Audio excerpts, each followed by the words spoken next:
Hello, hello. All right, thank you for joining us for the Atlanta Jewish Film Festival presentation of Women of Valor. I'm Dina Schusterman. I'm the co-founder of Chabad in Town in Atlanta, Georgia. And I'm thrilled to be here moderating a conversation with the filmmakers and subject of this documentary. As a religious, Orthodox, there's all these names that we throw out there, but as a Jewish woman who is seeking to empower other Jewish women and see how our roles have evolved in modern times, especially as it relates to things that the film points out are social and not halachic, this story feels very relevant and timely. Haredi society, which is a different word used in the States and in Israel, I think, tends to move slower and more purposeful towards modernity. But it's interesting to see the acceleration that is happening all over the world. And you wonder, can they stay so purposeful and slower to modernize? So I'd like to introduce Anna Somershaf, Esti Shushan, and Tal Brog, who are on this panel with us. Anna Somershaf is an Israeli documentary filmmaker and producer. Her film deals with social and political burning issues. She is the director and producer of the film we just watched, Women of Valor. And among her previous projects as a director is Jihad Now, a TV series about global jihad, and Holy Land, a documentary about Ghanaian pastor of migrant workers. The film was screened in Israel on Israeli TV and international film festivals and won several awards. We also have Esti, the subject of the film. She is the founder, you saw a lot about Esti. She is the founder of Lo Nivcharot, Lo Bochrot movement. In Hebrew, in English, that means not elected, not electing. And this movement has been transformed into a nonprofit organization where Esti has been serving as its CEO. Under the name of Nivcharot, she has launched a podcast, she lectures, and she is currently working on a television series based on her personal story. And she's working on her first poetry book that's scheduled for publication by the Tangir publication. And in 2020, she was named one of 20 most promising young Israelis of the next decade. And last but not least, we have Tal. Tal is an award-winning and esteemed film and television editor and story consultant in Israel with over 15 years of experience. In her work, Tal focuses on social and political themes and believes strongly in the transforming power of stories and storytelling. I am with you, Tal. And always striving to create a better world through the art and craft of filmmaking. Thank you so much for being here. I'm really excited to chat with you all. So should we dig in? Let's go. Okay. So for Anna, is that or Anna? Anna. Anna, my second name is Anna. Anna. Okay. Anna, you made this incredible film, and it's so enlightening, and it's teaching us, just so much. It feels so current, so current. Where did you first learn about Esti or the issues going on? What events led you to make this film? So first of all, thank you so much for having us here. It's really exciting, even though it's we're not physically there. We are with you. So yeah, I'm not an Orthodox woman. I'm actually not even religious. And this word of Orthodox, ultra-Orthodox women was really far from me. I knew about it only from the press, from what I read, from what I heard. And when I got to meet one of the women, I understood that although it's very far from me, it's actually also very close to me as a citizen who lives in Israel, who is affected by the fact that women cannot be represented in politics, and it really affects the whole society. So then I was just drawn in, fell in love with their courageous temper, with their humor, with their energy, and just it kept going for almost 5 years that I've been filming them. That's incredible. So somebody specifically introduced you to Esti, or it just emerged? I met Esti Rieder-Ndursky, one of the other characters at the university, which is part of the changes that are happening now in the ultra-Orthodox society. Women do go to study and go to university. And when she told me the story, I just said, well, I have to be there. I have to be a part of this story. That's amazing. That's amazing. Esti, how was that for you to be filmed for 5 years in your life? Honestly, it was not easy to be exposed like I was in this film. When I met Anna, it was very hard for her to convince me and convince us to be filmed, to let the camera comes to our families, to our house, to talk to the camera about personal issues that I didn't used to talk about. But now, after about 4 years of filming, and after I saw the film, after so much time, I understood that a lot of significant moments that in the film, because of Anna, they kept for the history, for the people, for another women to be encouraged to understand that there is nothing that impossible, that you can grow and raise yourself from the very low moments in your life. And I'm very happy that this film, even it made me to expose myself, and it was very hard. I'm very happy that this film at least come out for the people and for the world. And thank you, Anna. You're making me think of a word you probably I grew up, myriad nefesh. Like you give over yourself. It was hard for you, but it had such a beautiful outcome that you're helping so many people with your.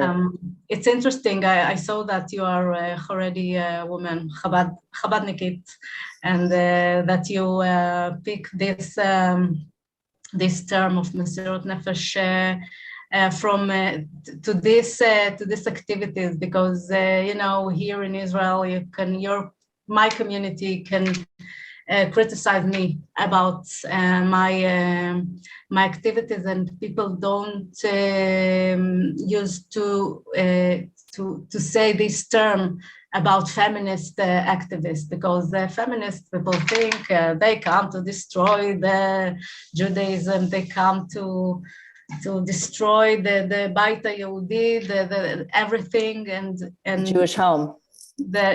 Jewish home and the family life and everything.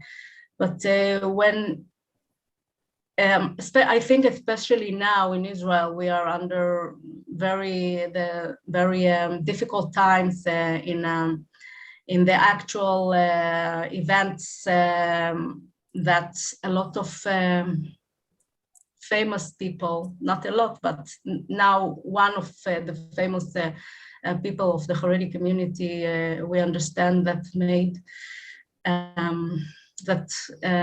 made a lot of sexual assaults and abuses. And women, it's like I call it the holy Me Too, and a lot of Haredi women can say today that Me Too, we are part of the victim, and I was a part of campaign that want to support another women and victims. And people more understand now how much it's important that the voice of women will be heard. Yes, that is definitely what is coming out from this film, is the voice of the women. Anna, and maybe Tal, either one of you, I want to ask you about the process in telling the story. Why did you choose to do it in the way that you did? If either of you want to chime in. So maybe I'll start and then tell. So it's very hard to film a story that it has a beginning, but it has no end. You never know what's going to happen, which events are going to happen. And I remember when I first met Esti, and I told them that I want to film them, they told me, well, we know that we're doing something important, but we're not sure that you're going to have what to film. We just sit in a room and we talk. And eventually we had a lot of things, and we had to make very, very hard decision with what to keep inside the film and what to keep out.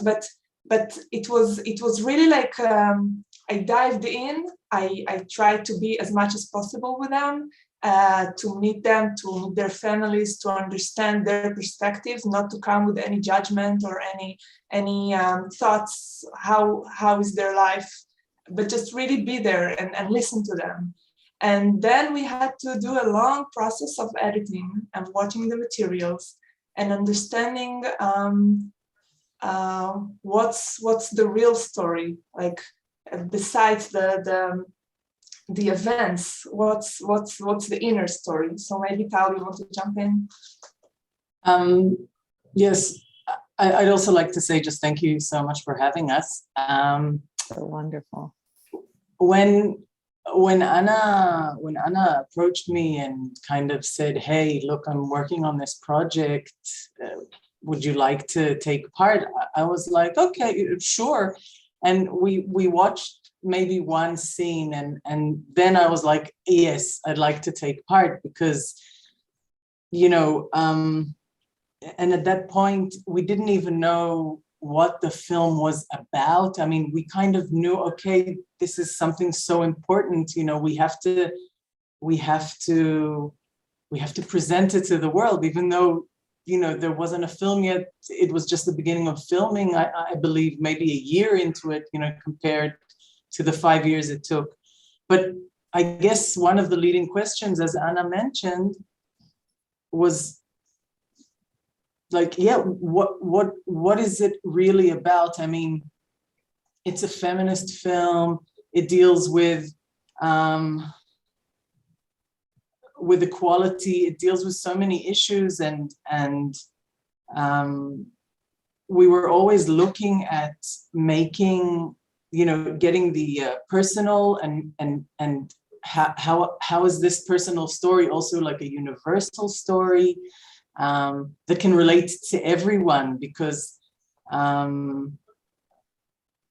yes, the specific story is so important, but as audience, I think anyone looking at the story can also find like the place where it relates to their own personal journey.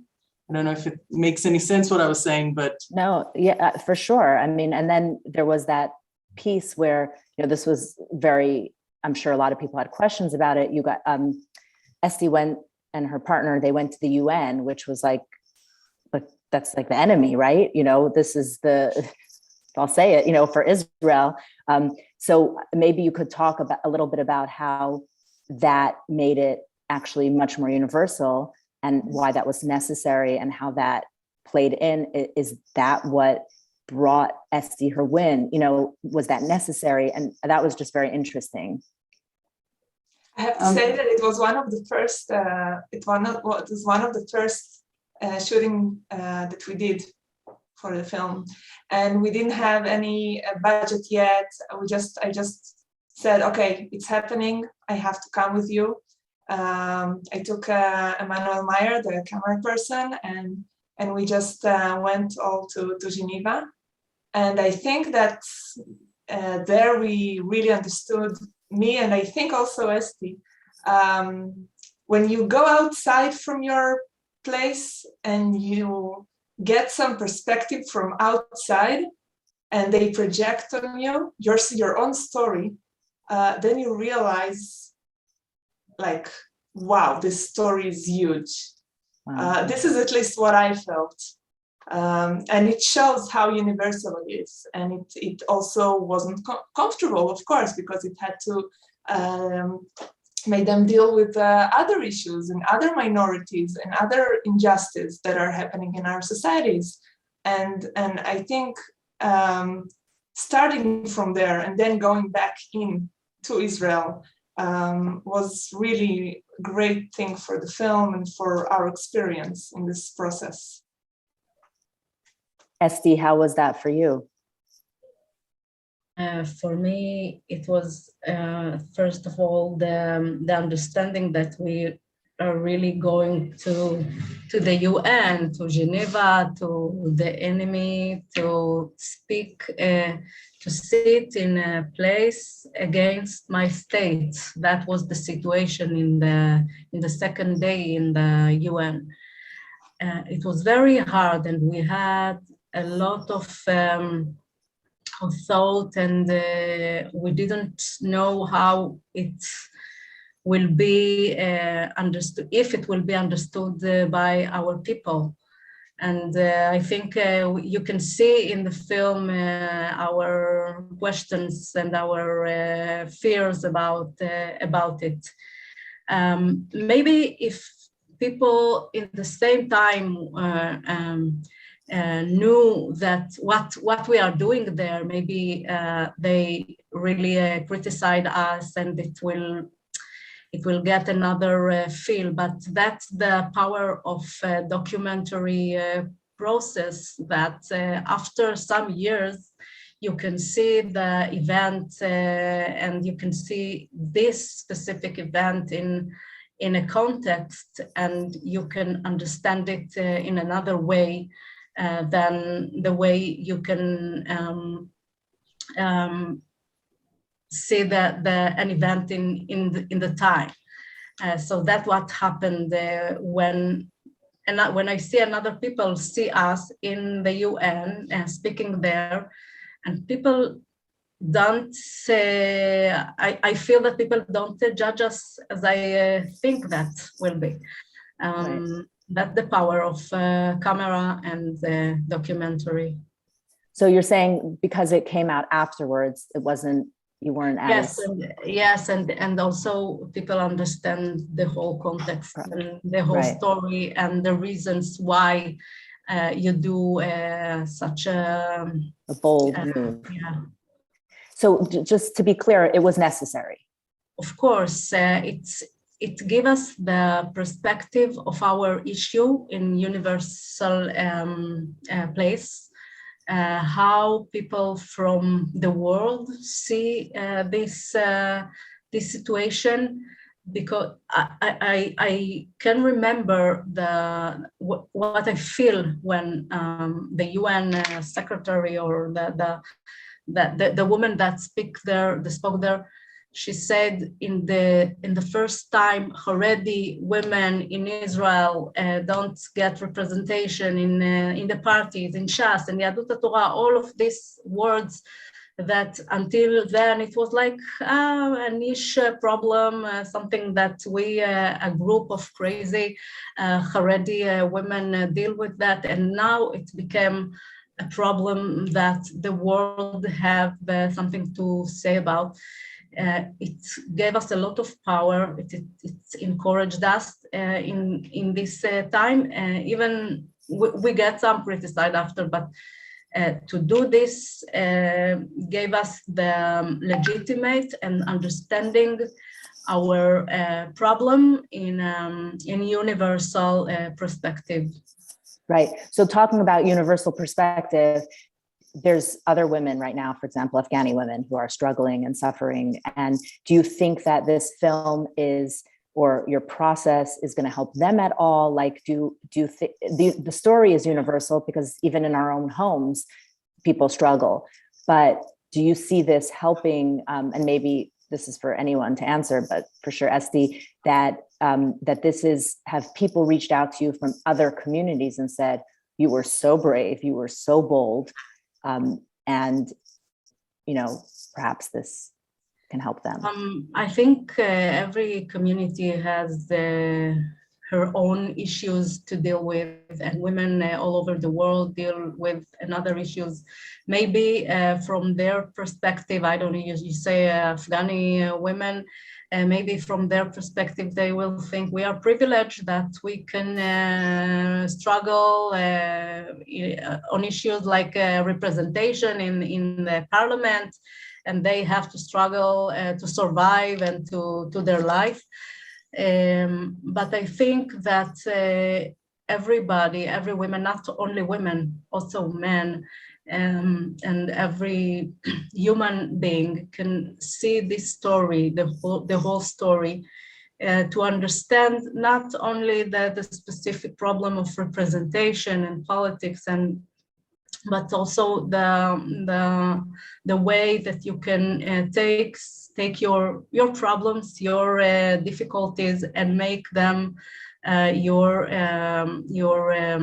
growth points, the points you can grow from them. And maybe this is the story how you can come out from your difficulties and make them your courage points. So you're saying it's a story of just of bravery and doing the thing that you need to do. I think it's the possibility to say no when you want to say no, and to say stop when you want it. And it's ability that we need in another parts of our life, in every part of our life. The power to, when you are one woman and you see injustice, you see something that's not good, and you think, I'm only one person, I'm only a woman from Petah Tikva, no one will hear me, no one. במקום שאין איש or isha. Yes, השתדלי להיות אישה. Right, in the place where there's no man or woman, you have to be that man or woman. Yes, I think for women it's very important, because women used to think about themselves that I'm just a woman, nobody will hear me.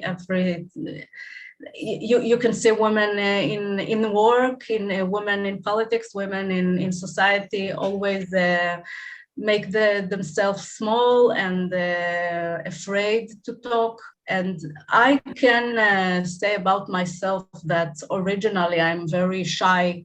I was very shy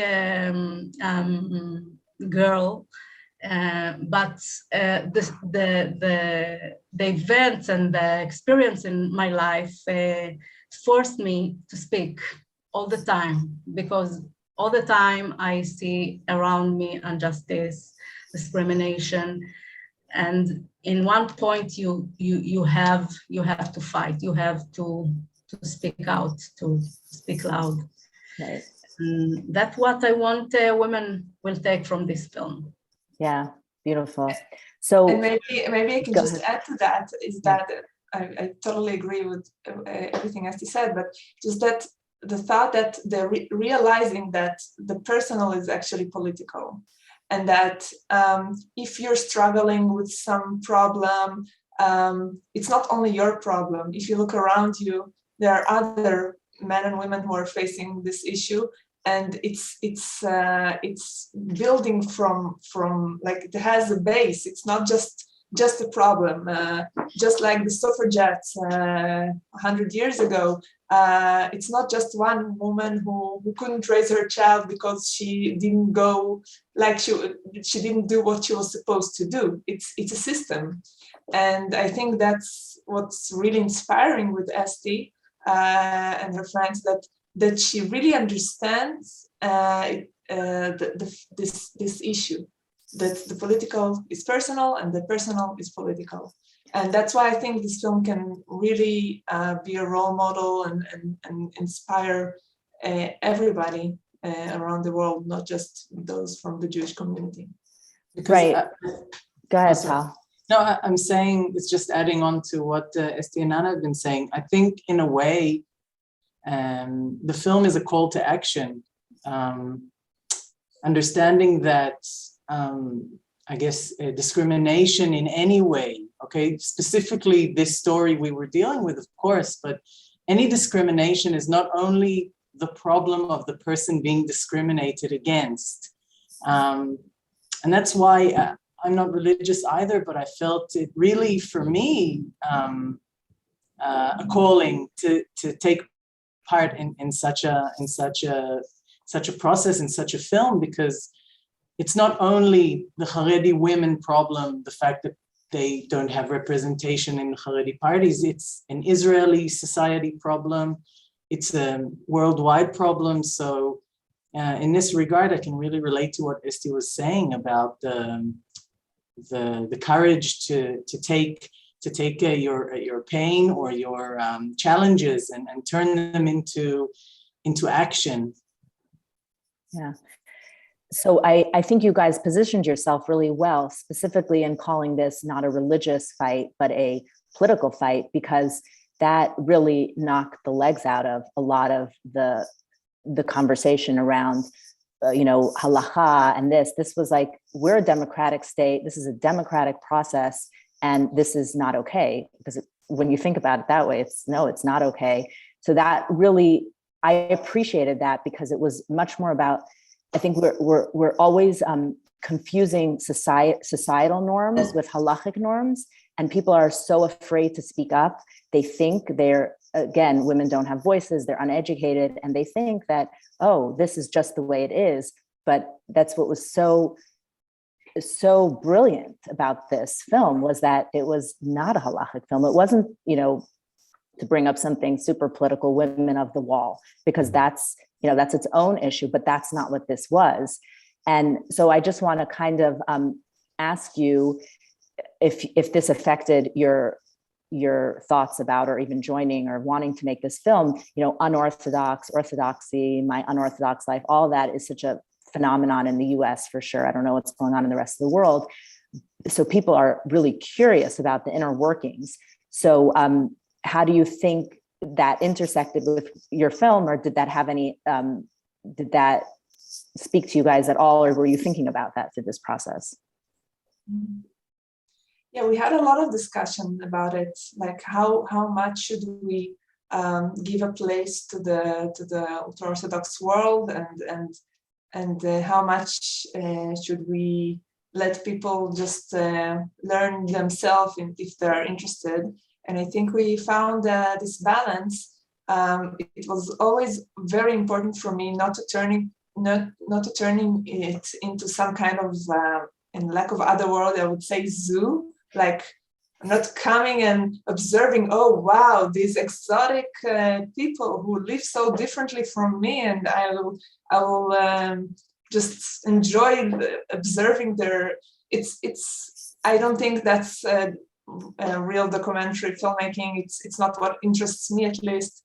I'm interested in people and in the personal stories and in the political action.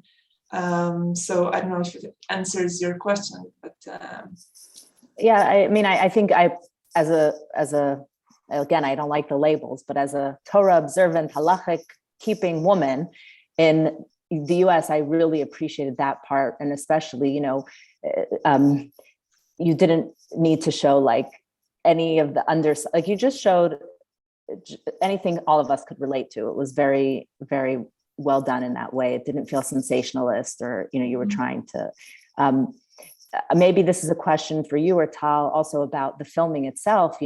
Were you booed upon? Could you not film? Did they see these big, I don't know how conspicuous it is, or maybe there's filming all the time now in Israel. I don't know, how did that work? And was that, you have such great scenes in the car, and like the action is so there, it's really just a great visuals.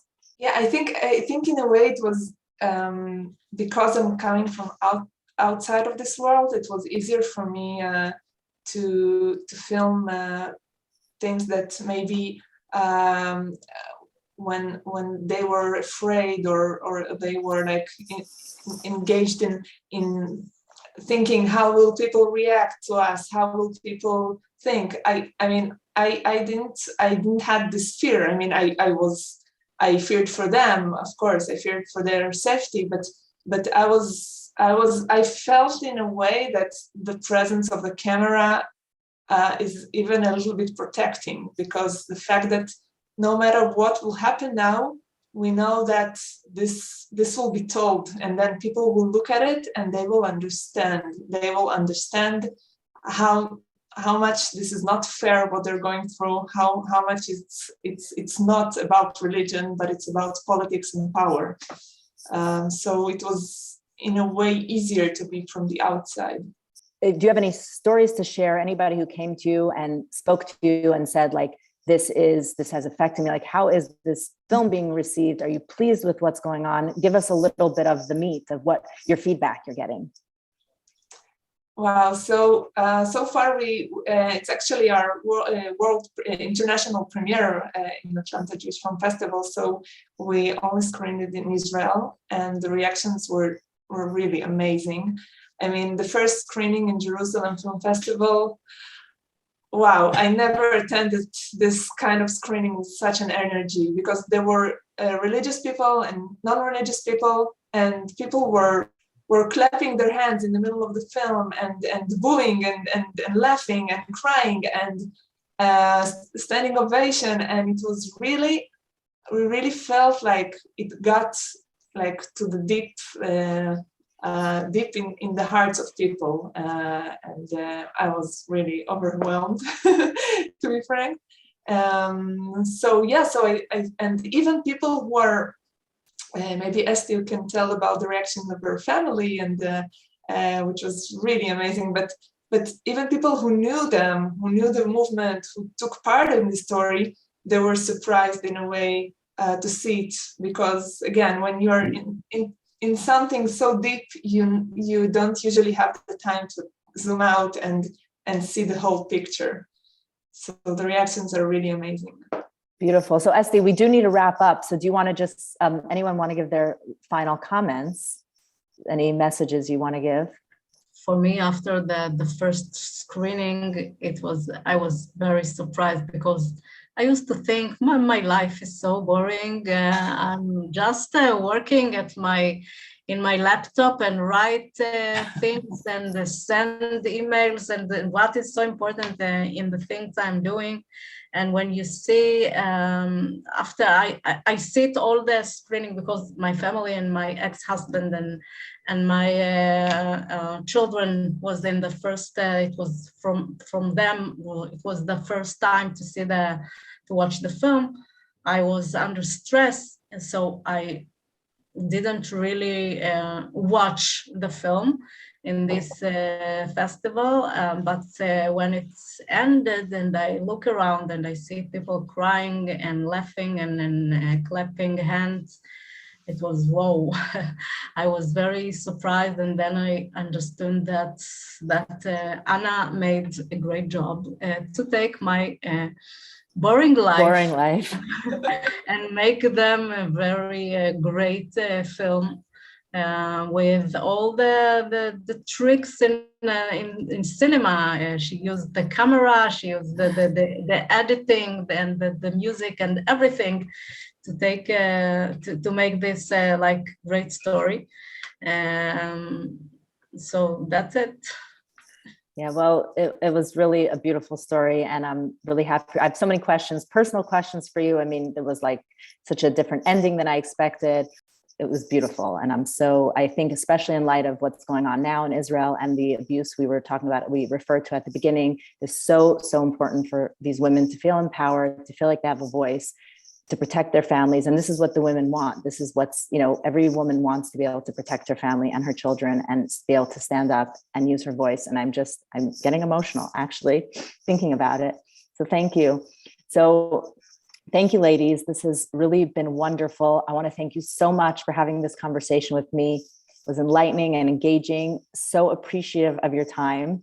And I also want to thank our Atlanta Jewish Film Festival and the audience for joining us in this conversation, and that it hopefully continues in the communities that sees your film, and that this just creates greater awareness and greater light in the world, because that's what we need right now, right? We need light. We need women who are willing to stand up and use their voices. Thank you. Thank you.